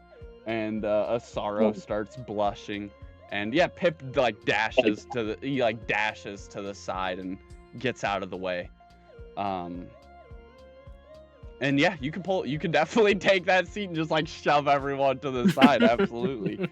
And there you are. What would you like to say? You're there. I would look at Draylin and be like, well, did you work on your aim while I was out? Yeah, it seems you took a little longer than most to recover from that fatigue. I've got a little practice in. Not much, though. We do have a year coming up. We'll see whose aim's better at the end, huh, friend? Of course, brother. I do have a head start, though. Yes, You want me to glad slow to see down you so you can catch recovered. up? You have any idea what we're doing gathered here? Silith was very hush-hush. I was hoping maybe Heimdall let something leak. Not really. I had just finished talking to the head magistrate a few minutes ago, but didn't speak of anything happening in the courtyard. Well, I assume it has something to do with the end-of-the-year trials the magistrate was talking about, but I wonder what we could be doing here. I feel like something as grand as the trials would take place somewhere else, huh? Not in this meager courtyard. Well, very true. Well, all we have to do is just wait to find out. And then it cuts back over to you guys in a sorrow. What'd you guys like? Sorrow. Do y'all know what we're doing here? I mean, like, everybody's gathered. Do you know what's up? I'm not really sure, honestly. By the tactile look of that structure down there, though, it appears to be some sort of combat arena. Ooh, maybe we're gonna like try our spells and see how we can do. Like maybe a practice before our big end of the year, or perhaps this is the end of the year because they just wanted us to get ready like quick as possible. I mean, we don't have much time. Everything's been very hush hush around here. Yeah, that would be so fun. Yeah, it would be fun if we got a chance to fight these guys. Put the case to rest, Riven says. Riven, what the fuck? Okay, sassy pants. He's on some Right. bullshit, bro. I told you he was Holy, looking at dude. you funny. He's on some. We came he's to on sit some next bullshit. to you. Jeez. I shoot him He's dirty like, look. yeah, it would be fun. Better to the like, fight devil each you other. know than the devil you don't know, huh? Indeed. Ooh, this is about to get interesting, huh? Yeah, and he kind of glances down at the battlefield as the magistrate's voice gets louder and louder. You see this yearly rite, a graduation test for the upper years, a passage that will decide who moves forward and who does not. The representation of full discipline, commitment, and intention. You begin to see these giant blue sigils glowing all across the courtyard, behind the stands, in front of the stands, circling basically everywhere around this tactile square built in the middle. These runes glow with bright arcane blue lights, before the lights all pinpoint like lasers shooting towards the middlemost central tactile square. And in this square, a giant blue cube of light begins to form. It's about 20 meters by 20 meters by 20 meters. And this giant blue cube begins to spin in orbit before pieces of it begin to chisel away. And a upside down pyramid is left in view. A very, very detailed pyramid. You can see like specks of dirt and roots in this pyramid as it zooms in and zooms in and zooms in. Our yearly graduates have already passed their written exams. They have passed the first floor of the trial. They have passed the second floor of the trial. And all that remains is one last leap, one last step, and they will be there. But let's see who has the will to cross the line. Who will distinguish themselves amongst their peers? Who will lead our future generations? Who will be our next teachers, our next wardens, our next keepers of knowledge to pass on to the next after them? We will find out who has that will today.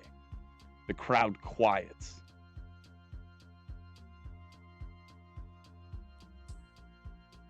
Well, I have a feeling we're about to find out, Draylin says. Well, here's good to see if we get to see a good show. Mm-hmm. The hologram continues to zoom in and zoom in and zoom in. it's an upside down pyramid, the largest floor being the top, and then it goes down, and then it goes down, and then it goes down. And as it does, it gets smaller and smaller and smaller and smaller, forcing more applicants closer and closer and closer until you get to the final floor where it zooms in. And at first, it appears like a very blank room, a large, long, gray room full of brick and stone, non-decorated, much like the halls of Mistvale, but with no lanterns to guide light. This long, vast hallway on one side assembles every applicant that has made it down this far. At the other end is a simple arching door, a black space that represents the exit. And about 3/4 of the way there's a line drawn across the ground. It is simple. Now that you have made it this far, all you must do is take one more step across that line. And as he says this, the stone that is the floor begins to melt away. It begins to glow a bright orange hue as pieces of the rock begin to melt away, forming these stone-like circles separated by congruing magma in between. It bubbles and pops with blistering heat and glows brilliant orange light across the room.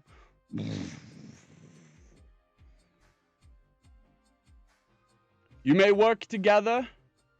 You may work for yourself. All that is important is you take this last step.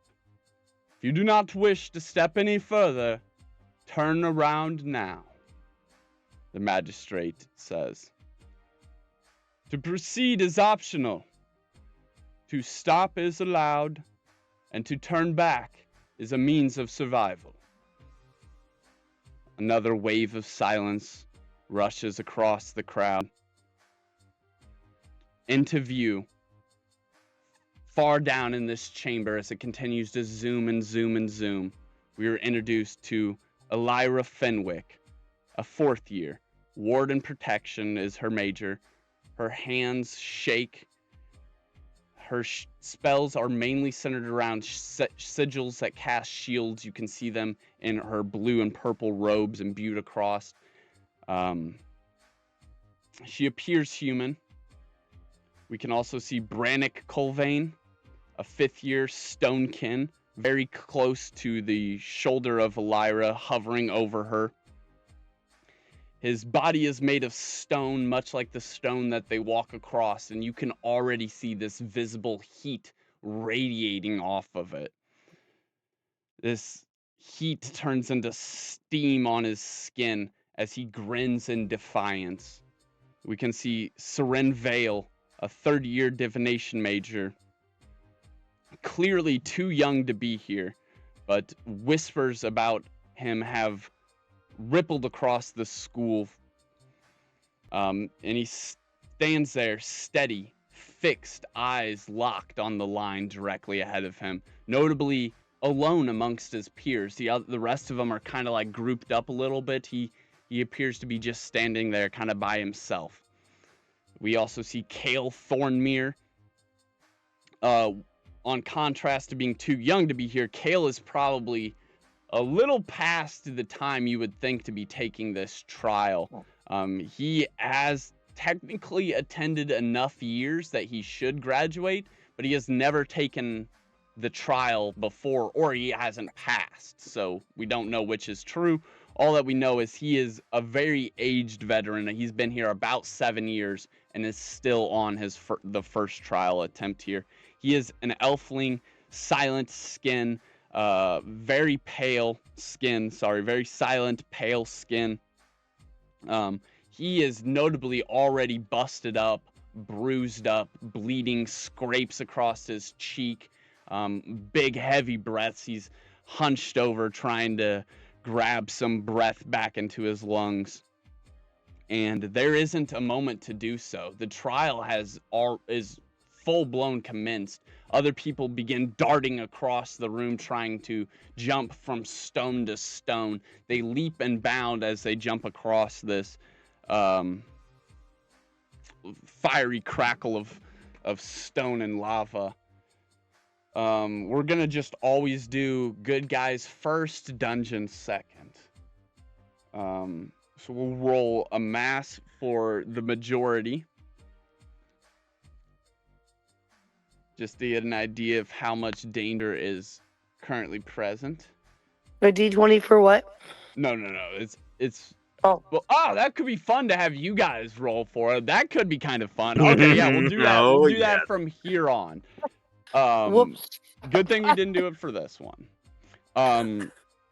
Thankfully, so there's like multiple people who just dash across the room trying to get across these stones, leaping and bounding. One of them jumps on the stone, and the stone immediately just flips over and dunks him in the lava. And you can't even hear him scream. They just and they're completely submerged as the the rock completely just flipped over and right back on top of them, almost pushed them down quicker than the lava or magma could even consume them. Quicker than they could definitely ever even shout. The rest are like notably shaken by this and stop mid-leap, like on these rocks already out across the magma. Some of them look to think about turning back for a second, and a large wave of lava leaps up, attempting to lash down at them. Go ahead and roll, Ray. Gosh, are we playing Squid Games here? Okay. Boom. What? Jiminy Christmas, I'm gonna die. So this small elfling, the small quick-wit guy, he's like leaping and binding, and then he sees the guy in front of him jump on a stone, and the stone flip over and smash him into the magma. And he hesitates, he stops. Using his quick reaction, he looks behind him and thinks about jumping that way. However, this wave of lava has broken up above the surface of the rest and attempts to smack down on him.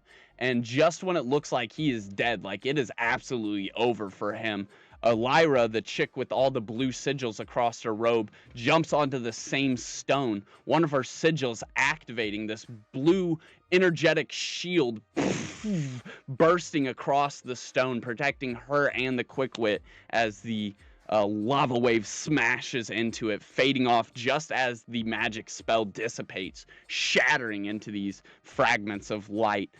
She quickly pulls him to her feet and then keeps leaping herself, the Quickwit almost stunned, but then quickly following behind her. The large bastion of stone that was right behind her, Brannick, is a couple rocks behind her, but he's not actually leaping across the rocks. He's just walking across the lava. It is heating him up and doing quite a bit of damage, but he is just apparently tanking it and just walking through it. Go ahead and roll Jimbo.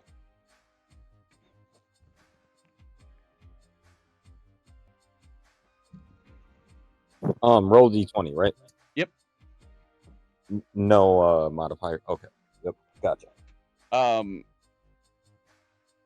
You see Seren Vale, the guy that was like too young and already kind of like beat up and scuffed up. He jumps across one of these stones, and you see for a moment the big stone monolith Brannick that is walking with him is making a wake in the magma as he's walking. He's not only big and tanky, he's heavy, and each step plunders down. The strength ripples out, moving the magma, making the stones kind of jostle in his wake. And he steps right by Seren Vale, and as he does, the stone flips over, much like it did to the other guy, and dunks him into the lava. However, what we're seeing is actually like a projection of Seren as he's using his divination magic to basically see how he's gonna die next. And he decides to jump to a different stone instead. And we watch that same stone topple over, but he's not there. Instead, he's on a stone to its side. And go ahead and roll Schnur.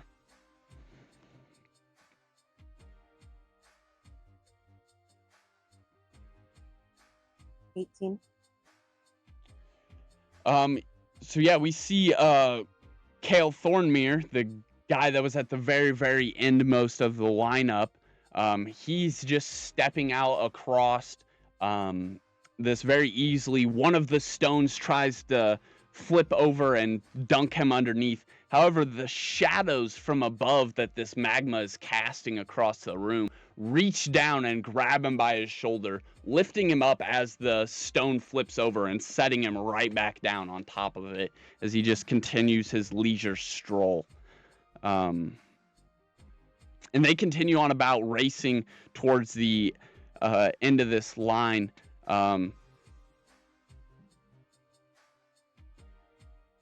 You see as they're like just continuing to trudge forward, everyone pushing at their pace, a hand erupts from the lava, a giant magma hand. Vero, you're the only one that would have seen something like this. It appears like that mage hand spell you've seen in the bar, just encapsulated in lava. And as it jumps up, it grabs a hold of Brannick.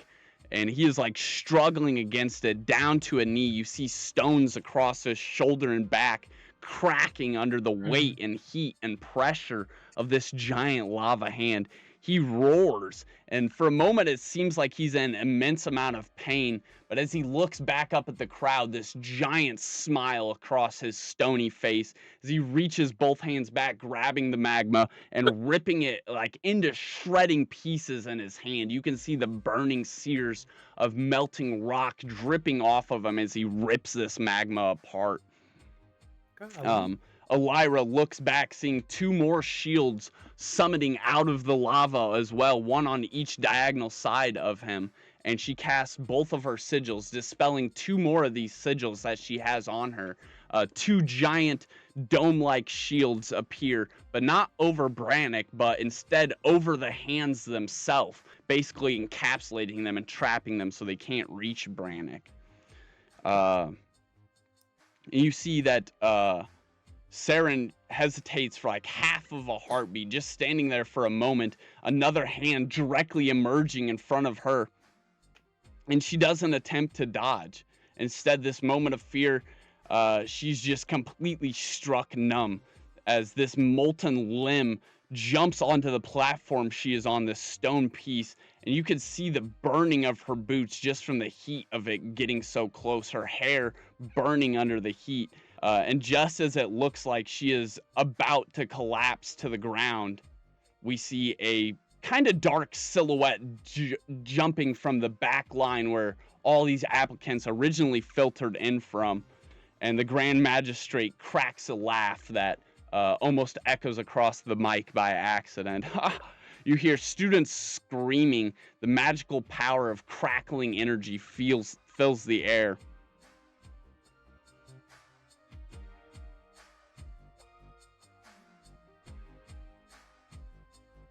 Fills the air.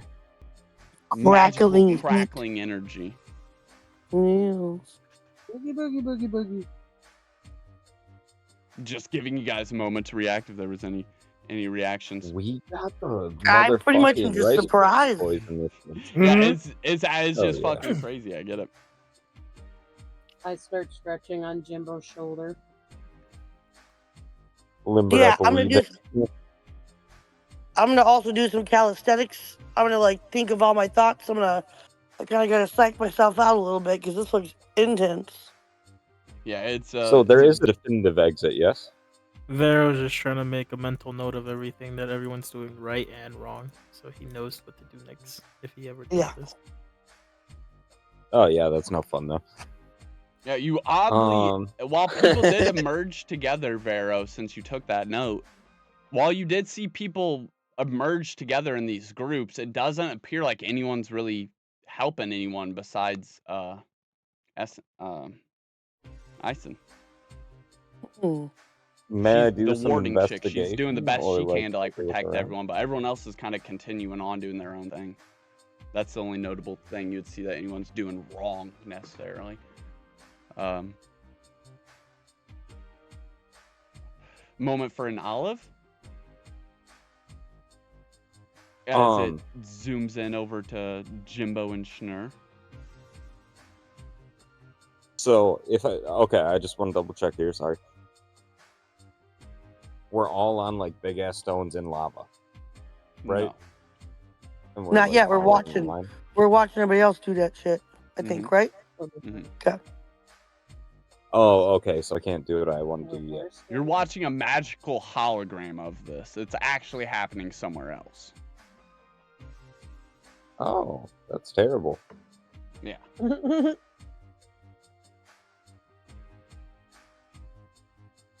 So is it our turn to like? Let's just jump in this pit, see what's up, huh? You can't jump It in. seems totally It's safe. just a watching basically. But this moment would give Oh, you and well, Schnurr time to reflect about what you guys are doing here, essentially how dangerous the trials are.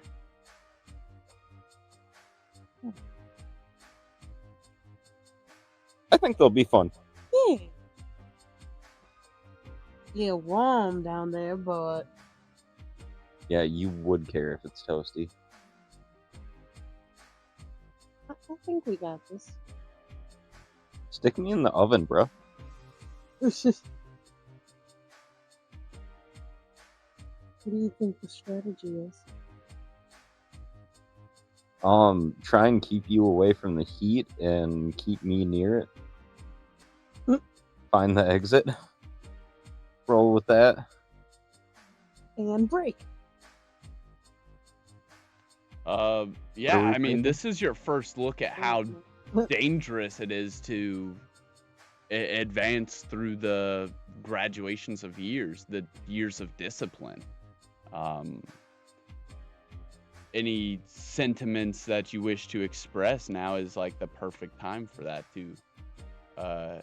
to role play that out between the two of you. This is basically that moment. Well, what I would say is my first move would be to almost stereotypically grab Schnurr by the leg and chuck that bitch towards the entrance so she Exit. doesn't burn. Towards the exit. And then I just hope for the best for myself and try and be an optimistic cookie while I'm melting. Yeah, that's a valid strategy. You guys are not currently taking the trial. It comes at the end of your year. So basically to move to the next year, that's when you have to take the trial. We're watching all the people that have gotten that far so far, and we're watching them die. We're watching most of them die. Right. And that's just our hypothetical for when it comes time, for what we know for knowledge right now. Yes. Then if somebody's really mean, maybe push them in the lava. Use them as a Yes. stepping stool. It would be a good time to push someone into lava accidentally. Okay, gang, don't forget, write down names of who you want to sacrifice. Are we the only Okay, fans fair of enough. hopscotch? And just as it Good. looks like it is genuinely the end of most of these contestants, like it doesn't look like really anyone is gonna probably make it to that finish line. That silhouette we've seen jump across with this crackling energy flies just over top these rivers of molten stone. And they surge and recoil beneath the energy of him as he fractures it like a causeway. Just into view, we see Hestus Heartland hovering above the lava, boots shaking, jaws clenched, arms outstretched. A faint levitation sigil beneath his feet as he's ferried across. He goes not just to the finish line, but grabs a contestant, takes them to the finish line and flies back. Grabs another person, flies back. Grabs another person, flies back. And time after time and after time, we see the sigil glowing fainter and fainter and fainter as he ferries nearly half of the applicants that we've seen make it this far there. So around like 20 people or so. And he's urging them on too. He's like, go, don't look down, don't look down. And as he does, he realizes that the stones are getting smaller and smaller. There is less and less place for people to even hold on while he grabs other people. So he starts spelling the sigil and casting it on people while ferrying other people. You see massive amounts of magic being displayed as he's not only able to cast the sigil and imbue it in one single turn while carrying someone else and maintaining focus on the sigil he has, but also being able to keep mental concentration and inspire others, be like, go, don't look down, just fly. And he's like kind of trying to instruct them, like, just pretend you're in water, swim. And the levitation symbol starts to like pick them up as they like start floating there and awkwardly try and paddle their way through the air above the lava. As he goes time and time again, you can feel the hope carried forward in the crowd, oohs and ahs. And by the time the last student has reached the solid ground, the spell beneath his feet flickers for just a breath too long. He takes one large exhale, a huge smile of satisfaction across his face as he begins to plummet downwards towards the massive wave of lava that's reaching upwards at him.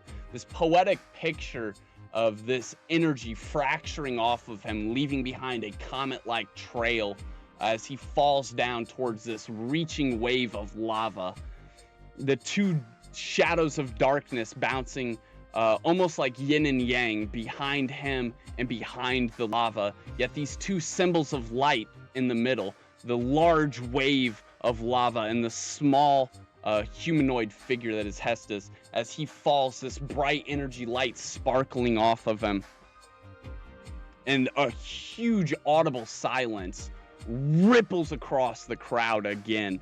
People start smashing their feet against the ground in anticipation before light erupts from the lava itself, breaking it apart before freezing it into these jagged crystalline petals.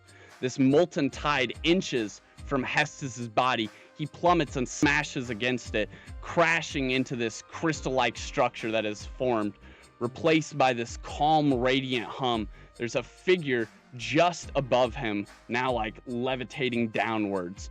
Grafton Yarif. And as this figure comes into view, Jimbo, around your shoulder and arm, like puts you kind of like in a headlock, wrapping around Schnur, wrapping around your neck, and an arm wraps around Solaris's neck, kind of bringing all three of you guys together as Ryza Yarif, the elfling with the white robes and the Fey language written on them, and who you guys had the rather interesting encounter with at the feast, comes into view and like smashes all your guys' heads together. She's like, you guys came to watch my big brother do it, look at him go. And Grafton Yarif perches down on this crystal that he just summoned to save Hestus, his robes completely untouched, not a scratch on him from the entire trial, his posture completely immaculate, sigils like these bright, vibrant, complex circles of this language that these sigils that actually look a lot like the language on Ryza's cloth, floating and rotating in these isometric rotations, kind of interlocking with each other. One smaller ring going one way, one medium ring going the other way, and one large ring orbiting the most opposite of the most inner ring. This very, very complex spear-like three-dimensional structure of a sigil you guys have never even comprehended being possible before, and it is floating behind him. And he kind of smiles, and he goes, you tried to save everybody, huh? And your magic ran out. Hestus laughs. Yeah, I guess I can't always live up to the reputation of the perfect pupil, huh? And Grafton laughs back. It's the pupil of perfection. Make sure you address me as such, or we won't be rivals for very much longer. And Ryza, who's now got like all three of you guys in a headlock, smashing her head in between all three of your heads as she like crams you guys together. She's like, ain't he so awesome? You know, my big brother was trained by the Grand Magistrate himself. Well, before he was the Grand Magistrate, but still, isn't that so cool? It's pretty cool. I mean, like, he's doing good, but, like, don't, don't build him up too much, man. Hestus coughs. Yeah, someone had to give you a reason to show off, huh? And the two of them basically just limp. Well, Hestus limps. And they just make their way, this crystalline structure of bright purple crystal petals rapidly makes a bridge just in front of them, completely freezing the lava and the stone, so Hestus can just like walk to the finish line. And with that, the third trial of the third year's trial of willpower is complete. And a record-breaking 70% of the class has passed. Congratulations! Not because you were perfect, but because you endured. You carried others, and because when hope wavered, some of you chose to stand steady. I, the Grand Magistrate Solinar Aethercrest, am truly proud of each and every one of you. Your future is so bright. He smiles, and with that, the trial has concluded. You see the teachers would probably be the first doing this so many times. They would kind of stand and everyone would kind of be like, oh, is that it? And then the hologram would fizzle out. The large embrickment of stone would eventually begin to start rolling up, probably from like the center outwards, very slowly. You could, at a leisurely pace, make your way out of there.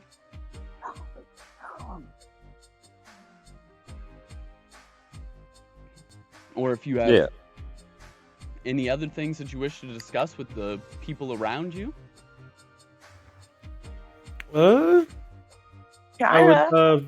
Vera would ask Draylen, so what do you think the plan would be when we do that trial?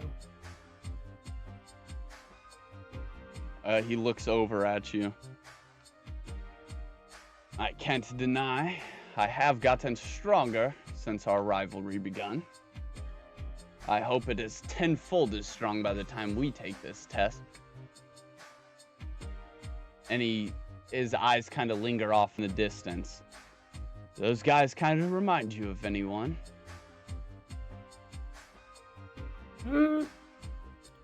Smirkingly, Vera was like, I don't know, maybe.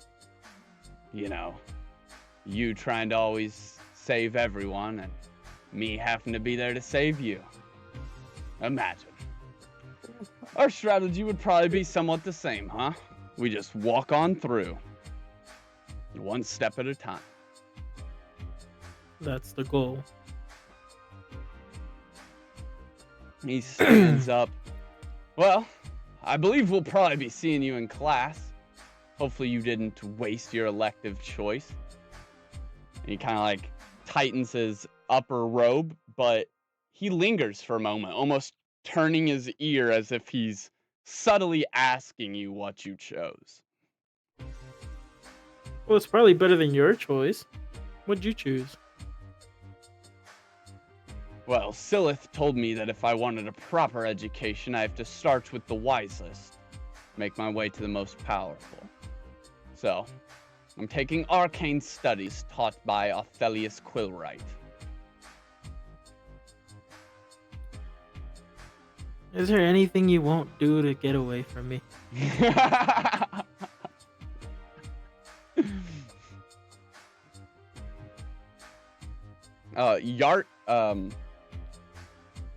Ryza, who still has Jimbo, Schnur, and Solaris in a headlock, she's like, oh, that one's so cool, I'm taking that one too. Cool. Can y'all discuss this when you're not, like, choking us to death? Thank you, though, but, like, I need to breathe. You can squeeze a little harder. Hey! She's like, really? And she does too. She nuzzles her head into Solaris, and she's like squeezing you guys so hard. It's actually uncomfortable. Well, fucking snuggle me, okay. But then she frees you guys, and she too is gonna go about her business. And Asaro is still there. She has a look like she has many questions upon her face. Very puzzled look.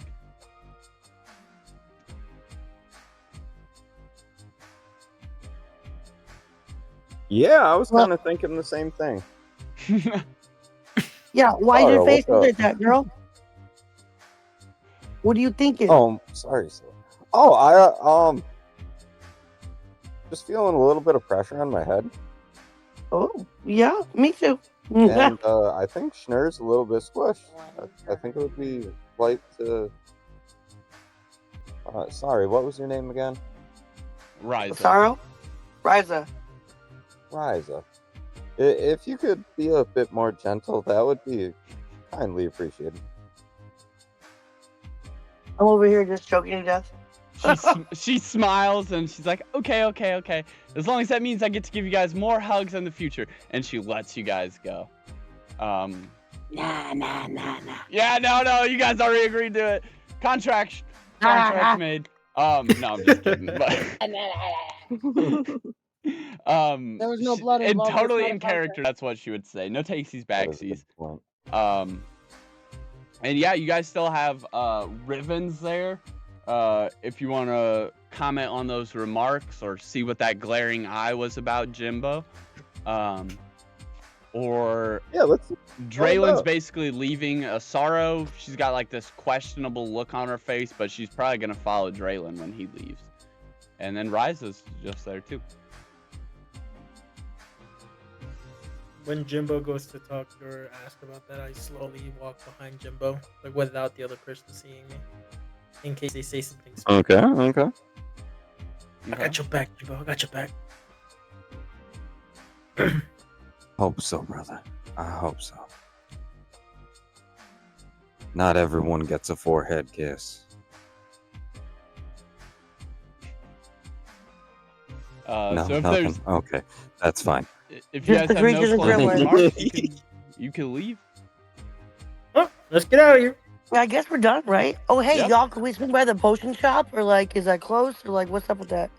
Oh, it's a I think there's more decent bit to away. do. We'll definitely have to tackle that one in a different. Okay, episode. okay. Yeah, it's in the city that is around Mystery. Yeah, okay, alright. Are there any, like secret potion dealers in an alley where they have them in their coat? You guys want to buy some potions? There are definitely students that peddle potions.